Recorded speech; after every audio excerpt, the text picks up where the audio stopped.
So, gabi na ngayon. Nandito ako sa office. So, tapos lang maglinis.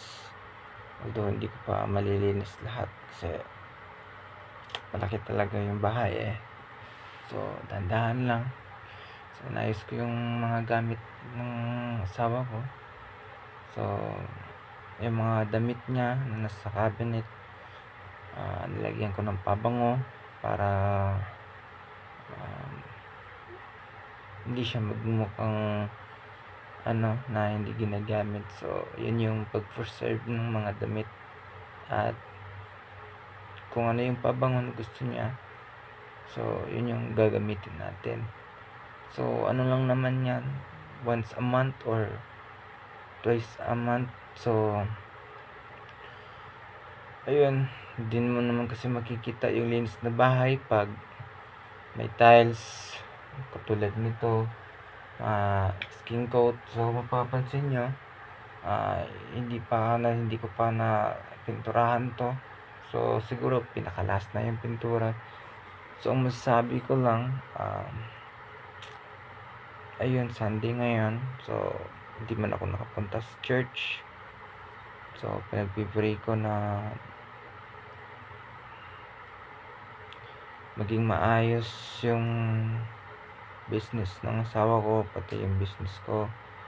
Pag-pray ko kay God na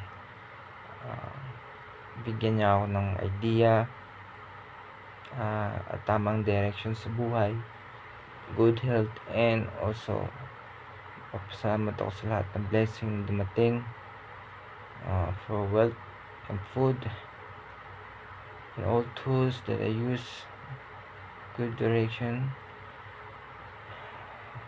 freedom and hope and wisdom and guidance, and also patient. So, hindi mawala yung patient. Always patient. Yun yung pinaka-the best sa lahat. So, sa araw-araw na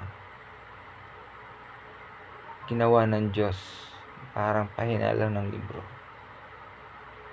Marami kang magagawa. Walang imposible. Sobrang dami kang magagawa sa buong araw. Everyday is a big opportunity na magagawa mo, mag-create mo. But hindi ka magdidepende parati sa mga bagay-bagay na i-obligation mo sa iba. Kahit boss ka, you need to move, you need to work. Kailangan mo maging humble parati sa sarili mo sa oras. Kasi kailangan mo rin ibaba ang sarili mo sa mga bagay na alam mong tumatakbo ang oras at kung may nagugutom na mga hayop, kailangan alagaan mo, bigyan mo ng time. Hindi porket na may binayaran ka ng tao, may inutusan ka ng tao, iaasa mo sa kanila sa lahat ng oras at panahon. So, kailangan mo pa rin magmasid, kailangan mo pa rin i-adjust lahat, dahil ikaw naman yung may plano, may idea. Bilang isang leader, kailangan mo i-balance ang lahat. So, hindi mo pwedeng sabihin sa sarili mo na marami kang gagawin, marami kang dahilan. Hindi. Kailangan mo i-customize yung oras mo. Pag once na-customize mo na yung oras, posibleng ma-manage mo ng maayos. Siyempre, ano lang naman din ang lahat ng bagay. Kumbaga, up and down lang naman yun. Minsan, feeling mo na sa baba ka, pero yung baba na yun yung mag-guide sa'yo papunta sa taas. Minsan naman, kailangan mo magkaroon ng peace of mind. Kasi kung hindi ka magkaroon ng peace of mind, hindi ka rin makapunta sa taas. Minsan naman, kailangan maging totoo yung mga sasabihin mo. Hindi mo naman kailangan 100%, but kailangan mo maging isang magandang halimbawa sa sarili mo at sa ibang tao. Honest to good, yun, kailangan yun. At the same time, mahalin mo yung work mo. At hindi lang basta work na ibibigay sa iyong task. Kailangan hanapin mo yung success and goal. Kasi madali sabihin ang goal, pero hindi mo pwedeng sabihin sa sarili mo na kailangan ubusin mo yung oras sa isang araw na isang gawa lang o isang style lang. Ano ba yung style na yun? Yung tipong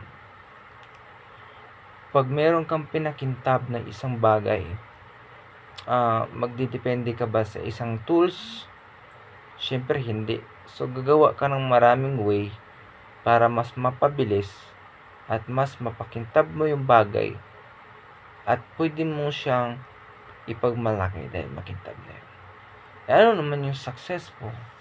Siyempre, ang successful sa buhay, maraming way din yan.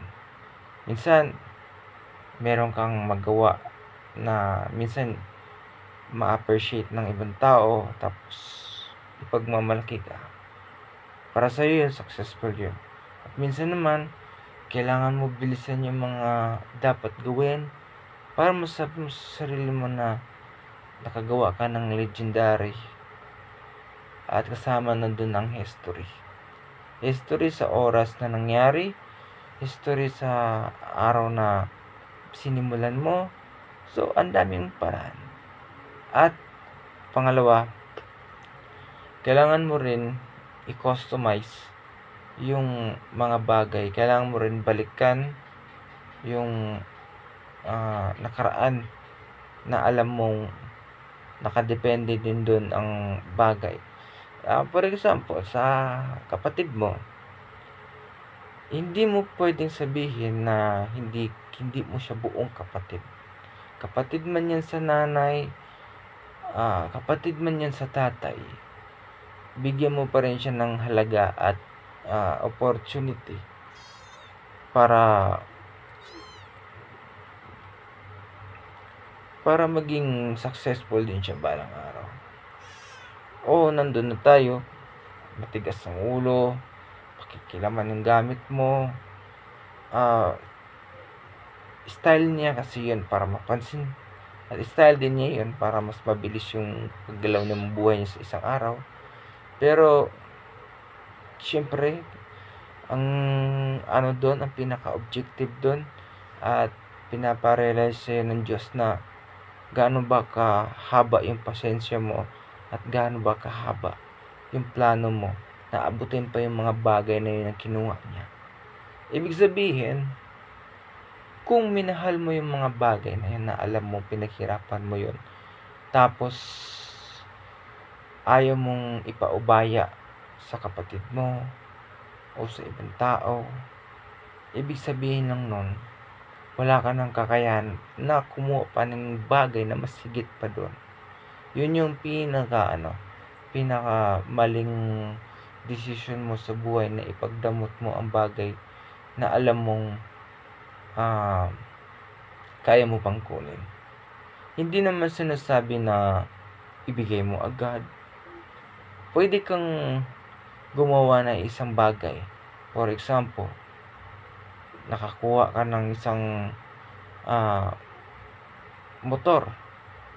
Tapos nakabili ka na naman ng motor, isa. So hanggang dumami. So pwede mo siyang ipaubaya sa kapatid mo. So hindi lang thank you, hindi lang utang na loob. Habang buhay niya, tatanawin niya yun ng pasasalamat sa iyo. Ibig sabihin, binigyan ka ng Diyos ng maraming biyaya dahil hindi ka madamot. Binigyan ka ng Diyos ng maraming paraan para ikaw ay gagawin niyang instrumento, para ikaw yung maging tulay sa mga taong nagdadasal sa Kanya. Siyempre, hindi na kailangan ng Diyos na magpakita sa bawat isa. Sa maraming mga anghel, maraming mga tao na may talino na binayaan ng Diyos para sagutin yung mga dasal na yun. Sa dami-dami pa naman tao nagdadasal sa buong mundo. So, ganun lang din naman. Yung iba, naniniwala pag may himala. Yung iba, nagdadasal lang sila para mailigtas sila. Yung iba nagdadasal para hindi sila agad mamatay.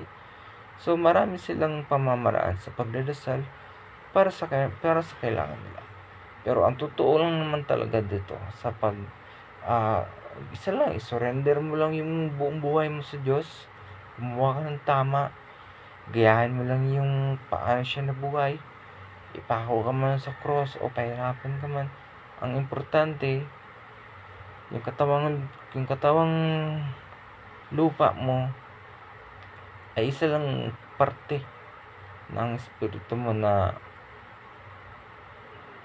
pagkatapos kasi mamatay ng tao. Paano ko nakita yung asawa ko na namatay? Hindi mo siya masasabi na pati yung espiritu niya mamamatay. Hindi. Buhay na buhay yung espiritu. So, pagkamatay ng tao, biglang maiihip na hangin, bigla nang naging yung espiritu mo sumasama na sa hangin kahit saan. Pero yung katawan lupa mo, para ka lang hayop na may espiritu din. Ganun lang din.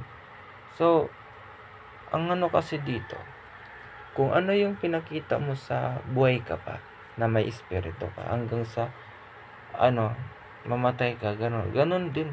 Ibig sabihin, kailangan mo rin gumawa ng maraming tama para pagdating sa tawiran papuntang langit, makadaan ka. Lalabas yung ilaw na daanan papunta doon sa maliwanag na lugar na kung saan nandoon din nakatawid yung iba. So, ang masasabi ko lang kasi,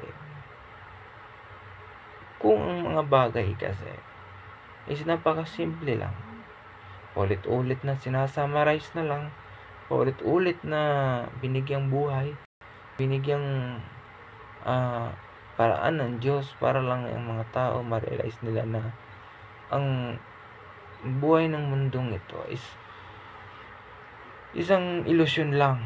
Isang malaking ilusyon na kailangan mong kumain, kailangan mong magtrabaho, kailangan mong magkapamilya, nakadepende lang lahat kasi yun.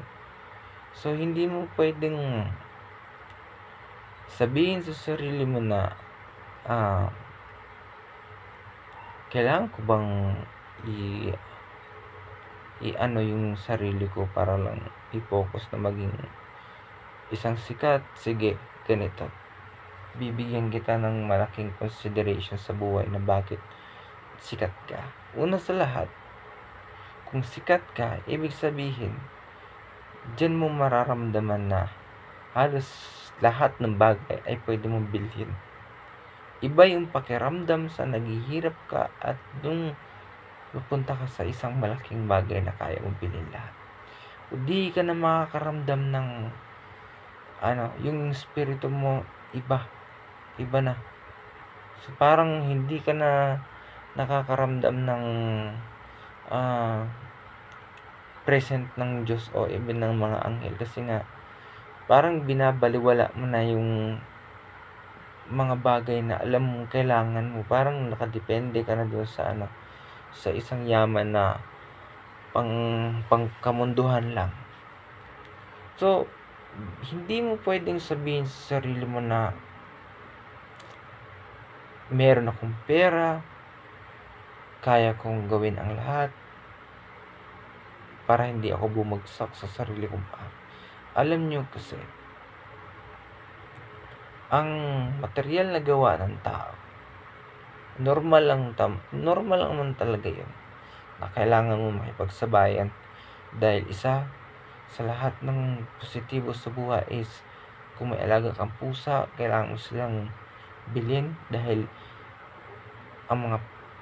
para makakain sila kasi yung cycle kasi ng pamumuhay ng tao. Pag nakatira ka sa isang syudad, umiikot lahat yung buhay, lahat umiikot na. So parang hindi mo na masasabi sa sarili mo na ay kailangan kong bigyan ng oras ang mga tao na mahihirap or even ang Diyos. So, kailangan mo talagang pagmasdan ng mga taong naghihirap. Bakit? Kasi naranasan mo yun, ibig sabihin, pinaranas sa'yo ng Diyos na maging mahirap, pero nung umangat ka, bigla kang nagbago, bigla kang nagmaliit sa sarili ng pinanggalingan mo. Napakalaking impostor. Ibig sabihin, binigyan ka ng Diyos ng biyaya dahil nagdasal ka. Tapos nang binigyan ka ng biyaya, halos hindi ka na makadakma ng lupa dahil isa ang sinasabi ng utak mo, madumihan, takot ka magka-virus, takot kang mamatay. Alam mo yung kalokohan doon. Yung kinakain mo, hindi mo alam kung malinis yun eh. At isa pa, di porket nasa maganda kang restaurant or sa isang magandang luxury, safe ka na, hindi ka na magkaka-virus. Alam nyo, kung nabasa nyo yung sa isang pahina ng libro ng Diyos, ikaw ang gumagawa ng sakit sa sarili mo eh. Ang pagiging mayaman na hindi magandang gawain ay isang sakit yun. Isang senyalis yun na pag namatay ka, wala kang katahimikan dahil ayaw mong iwanan yung mga bagay na alam mong sa'yo yun. Pero hindi. Kung ako sa inyo, ipaubayan nyo lang sa mga mahihirap, bigyan nyo ng pagkain ng mga mahihirap, turuan nyo silang maging makadiyos at bigyan nyo sila ng buhay na alam nyo kung paano kayo yumaman. Ganun lang, turuan nyo. Kasi, ito ano ba talagang purpose? Bakit? Still, nabubuhay pa ako. Ibig sabihin, ang laki na talaga ng purpose ko para tingnan ang mga bagay-bagay sa sulok-sulok. At isa pa, hindi ko pwedeng sisihin ang gobyerno ng bawat bansa or even sa bansa na tinitirahan ko. Kasi nga, may sarili silang desisyon. So, yung desisyon na yun, ibig sabihin, silang nakakaalam sa desisyon na yun, pero huwag silang obligahin na gawin ang mga bagay kasi nga may sarili silang desisyon. At isa pa, bago nyo naman binoto yung mga leader na nakaupo sa bawat bayan, ay ibig sabihin, alam nyo yung pag-uugali nila, alam nyo kung kailangan nyo ng pera dahil nandyan yung vote bayan, kahit magkano tinatanggap nyo para lang sa, alam nyo, bahala na yung mga ganun. Pero pagdating ng panahon na kailangan kayong tulong at nagipit kayo at lalo wala kayong pinag-aralan, isa lang mangyayari doon, magmamakaawa kayo dahil ginipit kayo ng mga politikong nakaupo. Isa lang sa mga bagay na pag sinabi kasing vote buying, isang malaking kalokohan. Kahit bigyan ka ng 1,000 sa isang boto, alam nyo, kung hindi pa kayo nag-iisip, yung 1,000 na yan, kaya nyong kitain yan sa isang buwan eh. At isa pa, yung pipiliin nyo, yung may malasakit sa sarili ng mga mahihirap, na yung may prinsipyo, at isa pa, hindi basta-basta pinapabayaan ang bawat tao naghihirap sa isang bayan. Pag ang isang politiko gumagamit ng pera para manalo, ay wag na kayong bumoto nun. Kasi alam nyo na mangyayari nun. Ang balik nun, nako, hindi lang habang buhay siyang mangungurakot, habang nakaupo siya, ay kaya niyang gawin lahat. Kasi nga, para lang sa kagustuhan niya. Pero, alam nyo kasi, ang gumagawa ng mga ganyan tao, minsan nagsisisiyan sila. Minsan, dahil sa inggit, kaya nagawa nila yan. Dahil sa isang bagay na nagawa nila yan. Pero, sa lugar na kung saan kayo nakatira. Hindi niyo dapat pairalin yung pagiging mayabang, pagiging sipsip, pagiging makasarili, dahil walang mangyayari nun. Sa isang pamilya,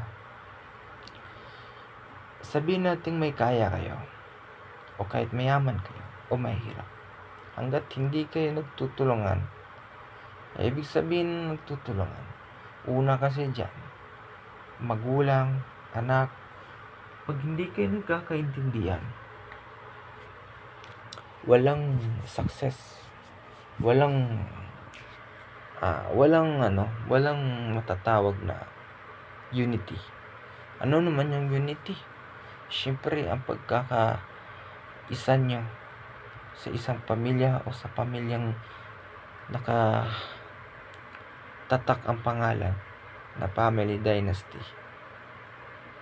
Maraming bagay na meron tayo dito sa Pilipinas at wala sa ibang bansa. Ang pagiging makadiyos at mapagmahal sa sariling wika, at isa pa, ang pagiging makabayan. Handa nating i-buwis ang buhay natin para sa bayan, pero dapat handa rin natin i-buwis natin ang buhay natin para sa kaunlad ng bawat isa sa isang pamilya. Minsan, hindi naman natin kailangang i-tolerate ang mga tao na alam nating magiging sagabal sa pag-unlad bawat pamilya. Pag ang pamilya'y umiiral ang pagiging sipsip, paninira sa kapwa, at pagiging makasarili, inggit, at isa pa, walang tiyaga sa trabaho, walang tiyaga sa sarili, walang tiwala sa Diyos o kahit sa sarili niya, hindi takot gumawa ng masama o magsalita ng masama o gumagawa ng kwento. Sila yung mga taong hanggang doon lang talaga ang kaya nilang gawin. Hanggat meron silang taong na nabibiktima dahil sa gawaing masama, ayun yung kasanayan nila. Alam nyo kasi, kung gusto nyo pumunta ng langit, or kahit na lang sabihin nating magandang lugar at puro mababait na mga tao dun sa lugar na yun, mahirapan kayong tumawid. Sobrang mahirapan talaga kayo kasi nga, hindi kayo pwedeng payagan ng isang nagbabantay kung masama ang hangarin niya. Ganun lang. Kasi ang espiritu natin at ang puso natin magkadugtong lang. Kung ang konsensya mo ay hindi gumagana, or sadyang yung puso mo at konsensya hindi magkatugma, takot kang gumawa ng tama, parati kang mali, ayaw mong maniwala, yun yung malaking problema. Kasi nga, halos na nakikita ko sa mga tao, lalo na dito sa Cebu at sa ibang parte ng probinsya, bakit maraming tao naghihirap pa rin sa probinsya dahil sa kamunduhan nila. Dahil kung ako lumaki sa probinsya at nakikita ko kung paano ako hinila ng bawat parte ng pamilya na para hindi matupad ang pangarap ko, or makarating man lang sa isang posisyon na alam kong kaya kong gawin, or gulat na nandun ako, ibig sabihin wala. Dahil una, may mahiyain pero matapang. Ito lang yung example sa isang buhay. Ang isang tao sa isang pamilya sa probinsya. Ang isang pamilya may nagkwento na ganito, kaya ko na mag-English, kaya ko na mag-Tagalog, pero alam nila putol-putol. Siyempre, nandyan pa rin yung accents ng probinsya kung saan siya lumaki. Hindi naman talaga maagad-agad mawala yon. Ilan lang naman nakaka-success sa mga ganong paraan. Huwag niyong tawanan, huwag niyong siraan. Lubos, tulungan niyo. Bigyan niyo lakas ng loob. Kung paano kaya kung kayo ang pinagtawanan, syempre magagalit kayo. Obvious naman. Magagalit kayo. Wala sa tanda, wala sa edad ang respeto. Nasa kapwa-tao lang talaga ang respeto. Nasa sarili lang talaga ang respeto. Kasi hindi mo pwedeng sabihin dahil probinsya at syudad ay magkaiba. Hindi, parehas lang ang batas. Pag ang batas na tao at batas ng Diyos ay pinagsama mo at tinanim mo yun sa puso mo at sa utak mo at alam mo mali yun, huwag mo na lang gawin yun kasi nga una sa lahat, hindi ka pa nabigyan ng final judgment para sa sarili mo. Papunta ka na dun dapat. May ma-judge ka. So, bakit sinasabi kong ganito ang mga bagay? Siyempre, yun yung nakikita ko at naranasan ko. Although, kailangan ko bigyan ng time yung nanay ko para magbago. Dahil nawala siya sa sarili niya bilang isang ina na alam na niya dapat ay naging successful na siya. So, ang pagiging successful ay hindi na babase sa mayaman ka o sa maraming utang ka or sa isang bagay na alam mong kumikita ka dahil sa isang tao na nakakasama mo. Hindi mo talaga pwedeng idepende ang kayamanan or ang pagiging isang mataas na posisyon dahil nandun ka sa isang tao na nakatikit. Yun ang pinakamaling gawain na nakikita ko. Alam nyo kasi, kung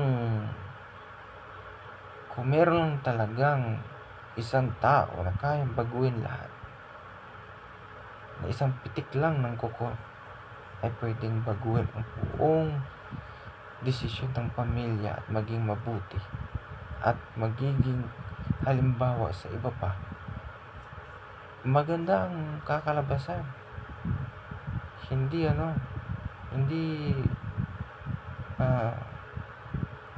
pangit ang kakalabasan. Sobrang ganda. Pero ito yung mas maganda. Kailangan mahalin mo yung asawa mo hanggang sa huling hininga. At yung mga pangarap niya na may natupad or hindi natupad, gawin nyo kahit mag-asawa pa kayo ulit. Kasi nga, itong pangyayari na naranasan ko, simula sa pamilya ko, sa lolo't lola ko, sa tatay ko, sa nanay ko, sa kapatid ko, sa mga kaibigan, sa trabaho, sa eskwela, hanggang mag-asawa, hanggang sa buhay ng Diyos, sa lahat ng bagay.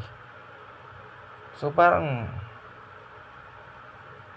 kung isipin mo lang na normal lang yun o experience lang yun, o nandun tayo sa mga terms na yun, pwede, pasok siya. Ibig sabihin sa mga terms na yun, ibig sabihin halimbawa o may kaugnay sa pangyayari, sa mga salita. Pero isa lang naman talaga bakit naranasan ko yun, dahil kailangan kong sabihin, documented, at isa pa, sino mang makapagpanood ng video na to ay isang halimbawa sa buhay nila na kailangan nilang ma-realize na hindi huli ang lahat para magbago or sumuko. Yun lang naman talaga dun. Ako kasi nung bata ako, suwail ako eh. Ibig sabihin, lahat pag may bagay na hindi ako pinuri dahil ginawa ko yun, o may bagay na attention na dapat makuha ko, ibig sabihin magiging masaya ako nun. Pero hindi. Ang ginawa ko, nagwala ako, nagdabog ako, nagmura ako, nanisi ako. Pero pinarana sa akin ng Diyos lahat na dapat iparanas hanggang ma-realize ko na sa ngayon na alam ko may experience at may karanasan ako na dapat wag niyo pala gawin yung ganung bagay. Wag niyo pilitin ang mga bagay na hindi pa sa tamang oras na dumating. Minsan, pag sinubukan niyo yung oras na yun, pag alam niyo hindi mo makuha, subukan niyo ulit sa ibang paraan, sa ibang oras, na alam niyong tama hanggang makatagpo kayo ng tao na alam niyong magkasundo kayo. Yun yung tama. So, itong parte ng pagiging independent, husband, negosyante, teacher, consultant, developer, financial advisor, sa lahat pa ng mga bagay na alam na nakadocumented ang mga bawat posisyon na naranasan nyo. Swerte nyo lang kasi dahil na nakarating kayo sa ganyan, dahil ginusto nyo eh. Ibig sabihin, pag nakarating kayo sa posisyon ng ganyan, eh hindi kayo naging isang failure or may failure man pero kinain nyo. Hindi kayo sumuko, wala sa sarili nyo na may Diyos at makukuha nyo yan. For example lang, sa alaga pusa, napulot ko yung pusa na yon sa kadamuhan, sa pagkainan ng paka, sa tabing gilid ng kalsada malapit sa dagat dito sa Buriring Public Beach. Sino mang nagtapon sa pusang yan, ewan ko kung anong dahilan bakit nyo inabandon na yung hayop.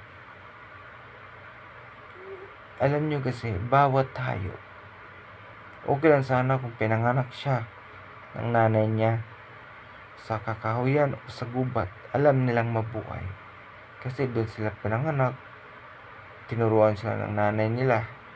Pero kung pinanganak yan sa bahay tapos inabandonan nyo, parang wala kayong puso naman. Kayo kayang ilagay sa isang dagat na pinalubutan ng tubig, o diba, isa lang gagawin nyo, tataranta kayo, magugutom kayo, takot kayo gagatin ng lamok, takot kayo kagatin ng ahas o ano pang mga hysterical na iniisip nyo. Tapos